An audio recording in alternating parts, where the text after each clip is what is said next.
20ஆம் நூற்றாண்டின் மிக சிறந்த தமிழ் பேராசிரியர், மொழியியல் அறிஞர் மற்றும் எழுத்தாளரான தென்பட்டினம் பொன்னுசாமி மீனாட்சி சுந்தரம் அவர்களுடைய சரித்திரத்தை இன்றைய சான்றோர் சரித்திர நிகழ்ச்சியில் நினைவு கூர்வதில் பெருமையடைகின்றோம். தேப்போ மீனாட்சி சுந்தரம் அவர்கள் 1901ஆம் ஆண்டு ஜனவரி மாதம் 8ஆம் தேதி அன்று பிறந்துள்ளார். 1980ஆம் ஆண்டு ஆகஸ்ட் மாதம் 27ஆம் தேதி அன்று காலமாகியுள்ளார். மதுரை காமராசர் பல்கலைக்கழகத்தின் முதல் துணைவேந்தராக பணியாற்றினார்.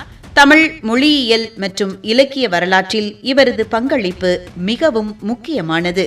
மகாவித்துவான் மீனாட்சி சுந்தரம் பிள்ளையின் நினைவாக இவருக்கு மீனாட்சி சுந்தரம் என்கின்ற பெயர் சூட்டப்பட்டது. நடமாடும் பல்கலைக்கழகம், பன்மொழி புலவர், பல்கலை செல்வர் என்று போற்றப்பட்டார். பச்சையப்பன் கல்லூரியில் BA, பின்னர் MA, BL மற்றும் MOL பட்டங்களை பெற்றார் மீனாட்சி சுந்தரம் அவர்கள். சென்னை மாநகராட்சி உறுப்பினர் மற்றும் சென்னை உயர்நீதிமன்ற வழக்கறிஞராகவும் சில காலம் பணியாற்றினார். தமிழ் இலக்கிய வரலாறு, மொழியியல் மற்றும் சமண சமயம் சார்ந்த பல ஆய்வு கட்டுரைகளையும் நூல்களையும் எழுதியுள்ளார் மீனாட்சி சுந்தரம் அவர்கள். 20ஆம் நூற்றாண்டின் மிகச்சிறந்த தமிழ் பேராசிரியர், மொழியியல் அறிஞர் மற்றும் எழுத்தாளரான தென்பட்டினம் பொன்னுசாமி மீனாட்சி சுந்தரம் அவர்களுடைய சரித்திரத்தை இன்றைய சான்றோர் சரித்திர நிகழ்ச்சியில் அறிந்து கொண்டதில் மிக்க மகிழ்ச்சி அடைகின்றோம்.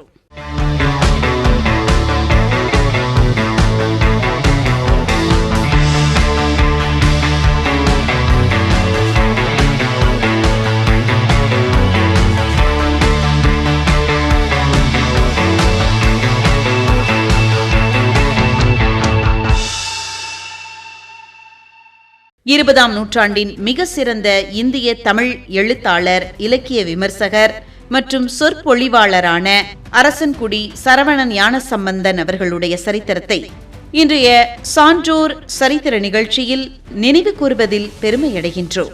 ஆசா ஞானசம்பந்தன் அவர்கள் 1916ஆம் ஆண்டு நவம்பர் மாதம் 10ஆம் தேதி அன்று பிறந்துள்ளார். 2002ஆம் ஆண்டு ஆகஸ்ட் மாதம் 27ஆம் தேதி அன்று காலமாகியுள்ளார். 1985ஆம் ஆண்டிற்கான தமிழுக்கான சாகித்ய அகாடமி விருதை வென்றவர் இவர் ஆவார். பச்சையப்பன் கல்லூரியில் தமிழில் முதுகலை பட்டம் பெற்று அங்கேயே தமிழ் விரிவுரையாளராக தன் பணியை தொடங்கினார். பின்னர் அகில இந்திய வானொலியில் நாடக தயாரிப்பாளராகவும் பணியாற்றினார். தமிழக அரசின் செய்தித்துறையின் மொழிபெயர்ப்பு துறை மற்றும் தமிழ் வெளியீட்டு துறையின் இணை இயக்குநராக பொறுப்பு வகித்துள்ளார் ஆசா ஞானசம்பந்தன் அவர்கள்.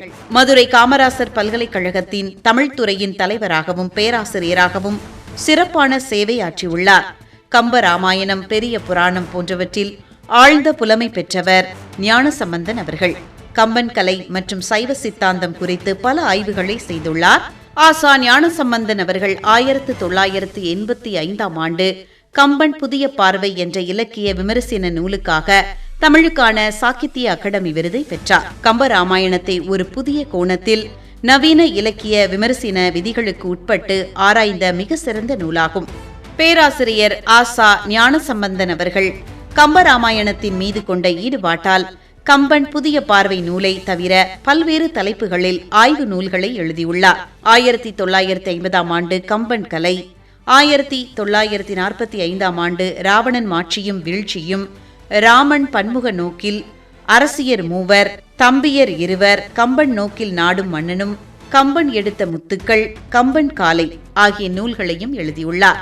ஆய்வு நூல்கள் எழுதுவது மட்டுமின்றி சென்னை கம்பன் கழகம் மற்றும் கோவை கம்பன் கழகம் வெளியிட்ட கம்பராமாயண பதிப்பு பணிகளிலும் பதிப்பாசிரியராக இணைந்து செம்மைப்படுத்தும் பணிகளை இவர் மேற்கொண்டுள்ளார். தமிழக அரசால் இவரது படைப்புகள் அனைத்தும் நாட்டுடைமையாக்கப்பட்டுள்ளன.